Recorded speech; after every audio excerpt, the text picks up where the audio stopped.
சென்னையில properties தேடுறீங்கன்னா finebhk.com போங்க. Magic ப்ராப்பர்ட்டிஸை AI உங்களுக்கு சஜஸ்ட் பண்ணும். My dear brothers and sisters of Velachery Assembly Constituency, I bow my head with vanakkam. வேலச்சாரி தொகுதியின் சகோதர சகோதரிகளே, உங்கள் அனைவருக்கும் என்னுடைய வணக்கத்தையும் தலைவணங்கி சொல்கிறேன். I have come here to seek your support and blessings for our Congress candidate Sri J.M.H. Hasan Maulana.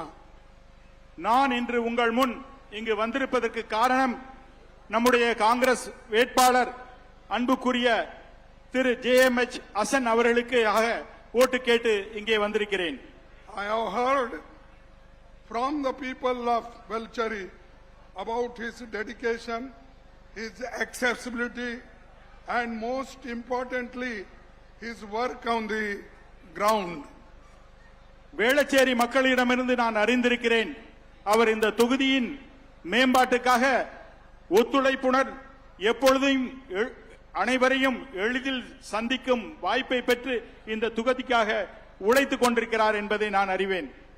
Friends, politics is not about speech alone. It is about delivery. அரசியல் என்பது வெறும் வெற்று வாக்குறுதி அல்ல, அது நாம் என்ன செய்கிறோம் என்பதை பொறுத்தே அமைகிறது.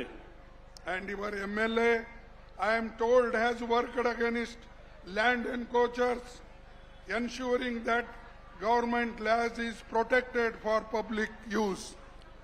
என்னிடம் சொன்னார்கள், உங்களுடைய சட்டமன்ற உறுப்பினர் நில ஆக்கிரமிப்புகளுக்கு எதிராகவும் மற்றும் அனைத்து அரசுக்கு எதிர்ப்பான செயல்களையும் தடுத்து நிப்பாட்டி இருக்கிறார் என்பதை. In our country, education is the biggest enabler. It is the best tool of empowerment. Unfortunately, our Prime Minister does not think so. He is making education beyond the reach of common man. நம்முடைய நாட்டில் கல்வி என்ற கருவிதான் முன்னேற்றத்திற்கான மிகப்பெரிய விஷயமாக பார்க்கப்படுகிறது. பொருளாதார முன்னேற்றத்துக்காக பார்க்கப்படுகிறது. துரதிர்ஷ்டவசமாக நம்முடைய பிரதமர் மோடி அப்படி நினைப்பதில்லை. அவர் கல்வியை சாதாரண மக்களுக்கு எட்டாக்கனியாக மாற்றியுள்ளார். Most importantly, he has been your voice in the assembly, raising your issues, fighting for your rights, and ensuring that development reaches every ward this fast growing constituency. அவர் முக்கியமாக உங்களுடைய உரிமைகளுக்காக சட்டமன்றத்திலே குரல் கொடுக்கிறார், உங்களுடைய பிரச்சனைகளுக்காக குரல் கொடுக்கிறார், உங்களுடைய உரிமைகளுக்காக போராடுகிறார், இந்த தொகுதியின் வளர்ச்சிக்காக அரும்பணி ஆற்றுகிறார். Friends, development in Velachery is not happening in isolation. It is the part of larger vision led by Chief Minister Thiru M.K. Stalin. In partnership with Congress Party, the Secular Progressive Alliance is committed to serving people and marching the state forward. நண்பர்களே, இது வேளச்சேரியில் மட்டும் நடக்கும் வளர்ச்சி அல்ல, தமிழகம் முழுவதும் இந்த வளர்ச்சி கொண்டு செல்லப்படுகிறது. இதற்காக நம்முடைய மாண்புமிகு முதல்வர் மு.க. ஸ்டாலின் அவர்கள் முழுமூச்சுடன் பாடுபட்டு கொண்டிருக்கிறார். Should say with the partnership of Chief Minister Stalin. Yes. You have forgotten that. அத்தனை வளர்ச்சி திட்டங்களையும் நம்முடைய மாண்புமிகு முதல்வர் மு.க. ஸ்டாலின் அவர்களுடைய அரும்பணிகாட்டிலும் வழிகாட்டிலும் நடைபெற்றுக் கொண்டிருக்கிறது. Look at what this government has delivered. Women are traveling free, and our Vidyal Payanam scheme, every woman saving nearly 1,000 rupees per month. எத்தனைய நலத்திட்டங்களை இந்த அரசு உங்களுக்கு வழங்கி இருக்கிறது என்பதை சற்று சிந்தியுங்கள். மகளிர் பயணம், விடியல் பயணம் என்ற பெயரிலே மகளிரே அத்துணை பேரும் பேருந்துலை இலவசமாக பயணிப்பதற்காக நம்முடைய முதல்வர் இங்கே வழி செய்திருக்கிறார். அது மட்டுமல்ல, ஒவ்வொரு குடும்பத்திற்கும் ஒவ்வொரு மகளிருக்கும் ரூபாய் 1000 உதவித்தொகை மாதந்தோறும் வழங்கப்படுகிறது. Over 1.31 crore women are receiving lot of funds from the government. ஏறத்தாழ 1,31,00,000 பெண்களுக்கு நம்முடைய அரசின் மூலமாக கலைஞர் உரிமை தொகை வழங்கப்படுகிறது. All the schemes under Kalingar in his name, Stalin is giving many funds, many welfare schemes to the people of Tamil Nadu. Every month under the Kalingar scheme, people are getting, women are getting lot of funds from the government under the leadership of Stalin. நம்முடைய மாண்புமிகு முதல்வர் மு.க. ஸ்டாலின் அவரின் அரசின் கீழ் பலவிதமான நலத்திட்டங்கள் மக்களுக்கு வழங்கப்படுகிறது, குறிப்பாக பெண்களுக்கு வழங்கப்படுகிறது என்பதை இங்கே மகிழ்வுடன் தெரிவித்துக் கொள்கிறேன். My brothers and sisters, while Tamil Nadu is moving forward, the BJP government at the center is trying to pull it in back. என் அன்புக்குரிய சகோதர சகோதரிகளே, தமிழ் மாநிலம் இப்படி முன்னேறும் பாதையில் செல்லும் போது பாஜக அரசு அதை தடுத்து நிப்பாட்டி அதன் முன்னேற்றத்தை தடை செய்ய முயற்சிக்கிறது.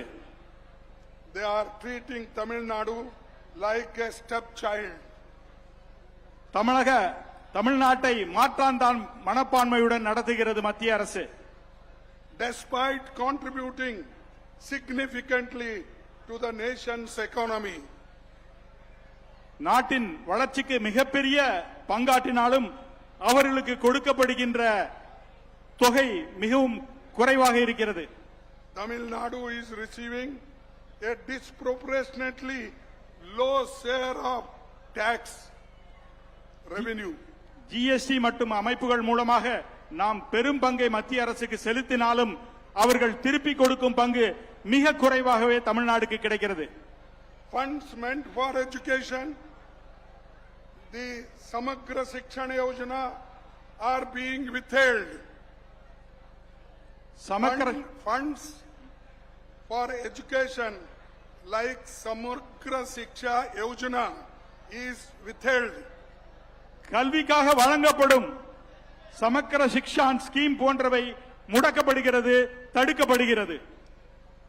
Simply because Tamil Nadu refuses bow down to the imposition of Delhi's dictatorship. எதற்காக தெரியுமா? டெல்லிக்கு தலைவணங்க தமிழக அரசு பணியவில்லை என்பத ஒரே காரணத்துக்காக இப்படி மாற்றாந்தான் மனப்பான்மையுடன் செயல்படுகிறார்கள். The BJP government tried to play a dangerous game. They attempted to link women's reservation with delimitation based on 2011 census. பாஜக அரசாங்கம் ஒரு அபாயகரமான திட்டத்தோடு விளையாட்டு கொண்டிருக்கிறது.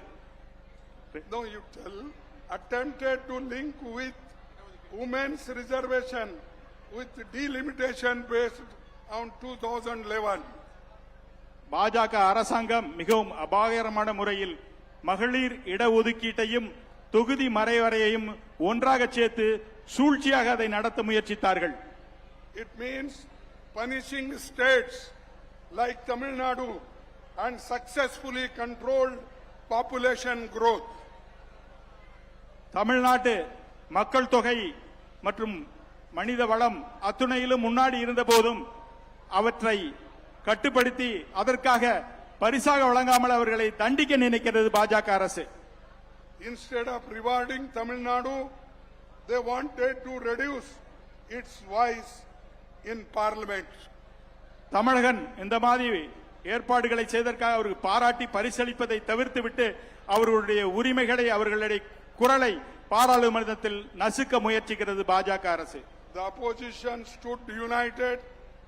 The Congress party in Delhi led from the front, and all opposition parties, DMK, SP, TMC, and all other stood shoulder to shoulder to defeat this bill. ஆனால் நம்முடைய கூட்டணி கட்சிகள் தோளோடு தோளாக நின்று காங்கிரஸ், திமுக, சமாஜ்வாடி பார்ட்டி மற்றும் அனைவரும் ஒன்றாக இணைந்து இந்த தீர்மானத்தை பாராளுமன்றத்தில் தோற்கடித்தார்கள். The first man and first chief minister from Tamil Nadu, he raised the voice against this bill. முதல் மனிதனாக, இந்தியாவிலேயே முதல் மனிதனாக நம்முடைய மாண்புமிகு முதல்வர் மு.க. ஸ்டாலின் அவர்கள் இதை எதிர்த்து குரல் கொடுத்தார். And he said it is anti-people, anti-Tamil Nadu, anti-South. So he tear that, not only tear, he burnt the bill. And he showed the people this is anti-DMK, anti-Tamil Nadu, anti-people. So I burned. So he burned the bill and showed to the people and created awareness. இது தமிழ்நாட்டுக்கு மட்டுமல்ல, ஒட்டுமொத்த தென்னிந்தியாவுக்கும் மற்ற சிறு மாநிலங்களுக்கும் எதிரானது என்று அதை கிழித்தெறிந்ததோடு மட்டுமல்ல, அதை தீ வைத்து கொளுத்தியும் நம்முடைய முதல்வர் மு.க. ஸ்டாலின் அவர்கள் தன்னுடைய மாண்பையும் தன்னுடைய வீரத்தையும் வெளிப்படுத்தினார். Together we defeated these anti-Tamil Nadu, anti-Karnataka, anti-Kerala bills in Parliament. நாம் ஒற்றுமையாக அனைவரும் இணைந்து தமிழகத்துக்கு எதிராகவும், கர்நாடகத்துக்கு எதிராகவும், கேரளாவுக்கு எதிராகவும் கொண்டு வந்த தீர்மானத்தை தோற்கடித்தோம். This is not a small victory. This is a victory for every citizens in the country. இது ஒரு சாதாரண வெற்றி அல்ல, இந்த நாட்டின் குடிமகன் ஒவ்வொருவருக்கும் கிடைத்த வெற்றியாகவே நான் கருதுகிறேன். Who believes in democracy and one vote, one value. This is our slogan. That's why we all tried and defeated the bill. நாம் அனைவரும் ஒன்று சேர்ந்து ஒரு ஓட்டு ஒரு நாடு என்ற முறையில் இணைந்து நின்று இந்த தீர்மானத்தை நாம் தோற்கடித்தோம். This is a victory for federalism. இது கூட்டாட்சி தத்துவத்துக்கு எடுத்த மிகப்பெரிய வெற்றியாகும். This is a victory for justice. இது நீதிக்கு கிடைத்த வெற்றியாகும். We gave 33% reservation to women, panchayat and urban local bodies earlier, and Rajiv Gandhi ji brought the law. After that, P.V. Narasimha Rao, he implemented it, and all mahilas, all ladies, they got 33% reservation in panchayat, in nagar palikas, in municipalities, everywhere.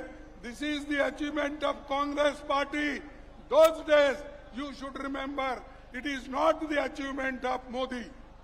நீங்கள் ஒன்றை ஞாபகம் வைத்துக் கொள்ள வேண்டும். அமரர் ராஜீவ் காந்தி அவர்களாலும் பின்னாலே P.V. Narasimha Rao அவர்களாலும் மகளிருக்கான இடஒதுக்கீடு 33% கொண்டு வரப்பட்டது.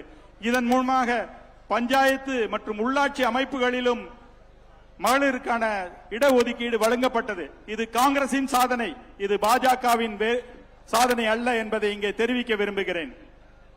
In 2023, we unanimously passed a woman reservation bill. Why Modi has not implemented, I am asking. Where was he? He kept nearly 30 months in the cold storage, and now he is saying, I am for women. And my mata aur behnon ka aaj apman hua. That is the speech he gives on the road, on before his office, everywhere, wherever he goes, he only says this. உங்களை ஒன்று கேட்க விரும்புகிறேன். 2023 நாம் ஒரு மனதாக இந்த மசோதாவை நாம் நிறைவேற்றினோம். ஆனால் ஏறத்தாழ 30 மாசத்துக்கு மேல் அதை கிடப்பிலே போக்கவிட்டு இன்று முதலை கண்ணி வடிக்கிறார் பிரதமர் மோடி அவர்கள். I wrote 3 letters to Modi, Riju, requesting them implement 2023 bill. Today only you implement. We are ready to give that consent for the bill, but they did not do it. நான் 3 தடவை கடிதம் எழுதினேன் மோடிக்கும் கிரண் ரிஜிஜு அவர்களுக்கும். பல தடவை சொல்லியும் அவர்கள் நிறைவேற்றவில்லை. அப்போது சொன்னேன், இப்போது கொண்டு வாருங்கள், உடனடியாக நாம் அனைவரும் சேர்ந்து இதை நிறைவேற்றுவோம் என்று. ஆனால் அதற்கு அவர்கள் செவி சாய்க்கவில்லை. I requested Modi and Kiran Rijiju, you call a meeting of all party. Instead of that, they were calling individually. This is a cheating to the people of country. நான் கூறினேன், மோடியிடம் கிரண் ரிஜிஜுவிடம் அனைத்து கட்சிகளையும் ஒன்றாக அணையுங்கள், எல்லோரும் சேர்ந்து இதை தீர்மானிப்போம் என்று. ஆனால் அவர்கள் தனித்தனியாக ஒவ்வொருவரை கூப்பிட்டு இதை பற்றி பேசினார்கள். இது ஒரு சூழ்ச்சி. You need leaders who will not bow before the BJP, but will stand up and fight. That is Mr. Stalin.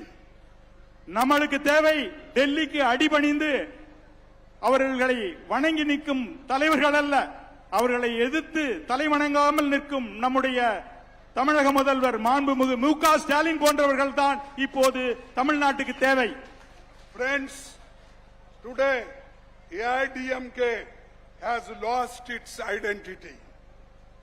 இன்று அதிமுக தன்னுடைய நிலையையும் தன்னுடைய அடையாளத்தையும் இழந்து நிற்கிறது. It has become a silent slave partner of the BJP. இன்றைய அதிமுக அவர்களின் பாஜகவின் அடிமையாகவும் பங்காளிகளாகவும் மக்களின் உரிமைகள் பற்றி பேசாமல் மௌனம் காத்து நிற்கிறார்கள். It cannot protect Tamil Nadu's interest. It cannot raise its voice because he has already become a slave of Modi. அதிமுகவில் தமிழக மக்களின் உரிமையை காக்க முடியாது. ஏனென்றால் அவர்களுக்கு எதிராக இவர்களால் குரல் எழுப்ப முடியாது. ஏற்கனவே அவர்களிடம் இவர்கள் அடிமையாகிவிட்டார்கள். A man who is fighting against Modi is Mr. Rahul Gandhi. மோடிக்கு எதிராக அகில இந்தியாவிலும் தலை நிமிர்ந்து குரல் கொடுக்கின்ற ஒரு தலைவராக நம்முடைய முதல்வர் மு.க. ஸ்டாலின் அவர்கள் திகழ்கிறார்கள். He is bold, he is courageous, and he is the man who walked for poor people to understand the country's problem from Kanyakumari to Kashmir, West Bengal to Bombay. நம்முடைய இளம் தலைவர் ராகுல் காந்தி அவர்கள் அகில இந்தியாவிலும் மோடிக்கு எதிராகவும் பாஜகவுக்கு எதிராகவும் ஆர்எஸ்எஸ்க்கு எதிராகவும் குரல் கொடுக்கின்ற தலைவராக விளங்கிக் கொண்டிருக்கிறார். இந்தியா முழுவதும் கன்னியாகுமரியிலிருந்து காஷ்மீர் வரை மக்களுடன் உரிமைகள் நசுக்க போடும்போது அதற்கு எதிராக எழுந்து போராடுகிறார். He is always fighting with Modi ji, and always Rahul Gandhi stands for justice, equality, fraternity, and he is with poor people and also young men who are today facing unemployment and other problems. மோடிக்கு எதிரான குரலை எப்போதும் ராகுல் காந்தி நிறுத்துவதில்லை. மக்களுக்கான நலத்திட்டங்கள், மக்களின் உரிமைகளுக்காக அவர் மோடியை எதிர்த்து குரல் கொடுத்துக்கிறார். இந்த நாட்டின் நம்பிக்கை ஊற்றாகவும் இளைஞர்களின் எதிர்காலமாக ராகுல் காந்தி அவர்கள் திகழ்ந்து கொண்டிருக்கிறார்கள். Rahul Gandhi, always a courageous man, he never fear, and he himself fight in parliament. Inside the parliament he is fighting, and you all fighting outside the parliament, and Stalin also fighting in outside the parliament, and Rahul Gandhi is fighting inside the parliament, and nobody, he is not afraid of anybody. யாருக்கும் பயந்தவர் அல்ல நம்முடைய ராகுல் காந்தி அவர்கள். பாராளுமன்றத்துக்கு உள்ளே மட்டுமல்ல வெளியேயும் அச்சமின்றி தைரியமாக மோடி அரசையும் ஆர்எஸ்எஸ்ஐயும் எதிர்த்து நிற்கிறார். அதுபோலவே நம்முடைய மாண்புமிகு முதல்வர் ஸ்டாலின் அவர்களும் அவர்களோடு எதிர்த்து நின்று நீதிக்காக போராடுகிறார். This is a fight. It is between those who divide and those who unite. இது ஒரு மிகப்பெரிய போருக்கானது. நாட்டை பிரித்தாள நினைப்பவர்களுக்கும் மக்களை ஒன்றுபடுத்தி வாழ நினைப்பவர்களுக்குமான பெரிய போர் இது. Between those who impose and those who respect. யார் அடக்கியாள முயற்சிக்கிறார்களோ அவர்களுக்கும் யார் மக்களை மாண்புடன் சமமாக நடத்துகிறார்களோ அவர்கள் இருவருக்கும் இடையே நடைபெற்றுக் கொண்டிருக்கும் போர் இது. Between those who weaken states and those who strengthen them. மாநிலங்களை வலிமை குன்றியதாக செயல்படுபவர்களுக்கும் அதை வலிமையாக்க செயல்படுவதற்கும் இடையிலான போராக இதை நான் சொல்கிறேன். This is very important. See, with your blessings, we got majority MPs in parliament. That is why we are able to stop this delimitation bill, which is against the poor, which is against India's population. உங்களுடன் பெருமையுடன் கூறிக்கொள்ள விரும்புகிறேன். நாம் இங்கே நிறைய தொகுதிகளை 100% பெற்றதால் தான் இந்த மாதிரி கொடுமைகளுக்கு எதிராக நம்மால் பாராளுமன்றத்தில் போராட முடிகிறது, மக்களின் உரிமைக்காக போராட முடிகிறது. Modi always he says, "मेरी 56 इंच की छाती है." It means 56 inch. छाती means see, அதாவது மோடி அவர்கள் எப்போதும் தன்னுடைய 56 இன்ச் மார்பளவை மட்டும் சுட்டிக்காட்டி தான் வலிமையானவன் என்று பேசுகிறார். but he is not doing anything for the people of this country.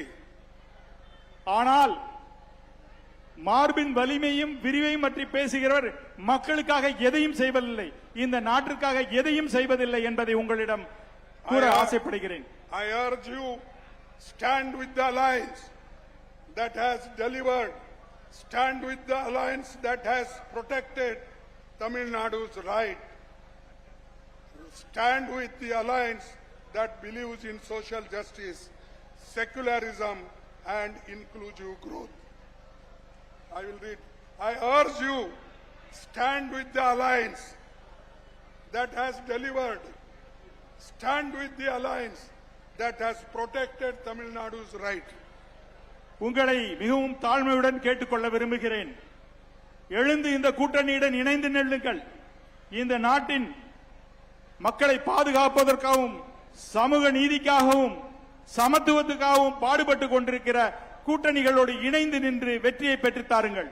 Stand with the alliance that believes in social justice, secularism, fraternity and inclusive growth. மதச்சார்பின்மை, சகோதரத்துவம், ஒன்றுபட்ட வளர்ச்சி ஆகியவற்றை முன்னெடுத்துச் செல்லும் இந்த கூட்டணியுடன் இணைந்து நில்லுங்கள் என்று உங்களை கேட்டுக்கொள்கிறேன். All these principles Rahul Gandhi ji has got, and he stands for justice, fraternity, equality like Stalin.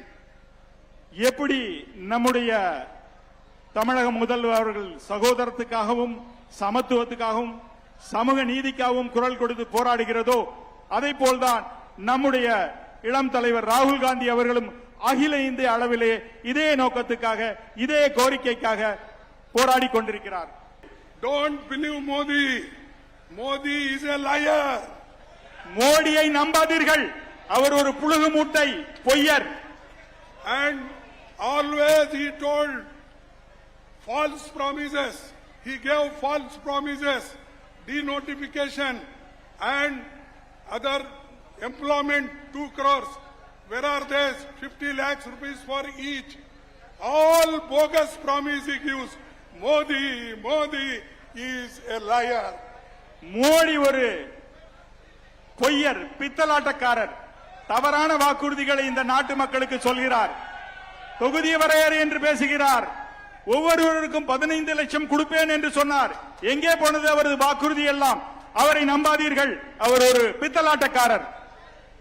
I don't know why AIDMK and other people are supporting Modi. Modi believes in Chaturvarna.